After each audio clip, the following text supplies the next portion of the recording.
Why do you think we don't hear about black folks making pacts with higher forces the way we hear about them making pacts with higher forces? Because some of the higher forces that they making pacts with are actually so-called black.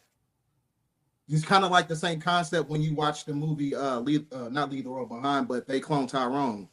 Yeah, they would have the light-skinned beings that was out here doing all the alchemy and messing up the chicken and shit. But Yeah, when you go at the end of the movie, it was a black man that was controlling everything. So the same thing actually translates in our reality in real time. same thing. That's deep. Because yeah, because you know when you Yeah. get to the inception of time, you don't get the recessive from the dominant, you get the dominant from the recessive. I mean, you don't get the recessive from the dominant, you get the dominant from the recessive.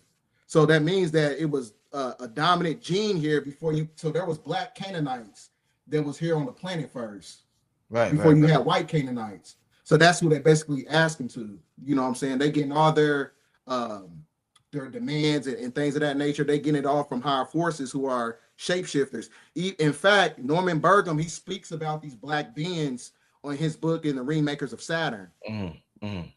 And Oh, it's that's them. also That's them. That's them. they're Saturnians. You know what I'm saying? And they also talking about how they use the they use like ice crystals in order to shapeshift, which is a form of liquid crystal technology. Right, right, right, Yeah, right. so it's one of those things where they make pacts with higher covenants with other entities.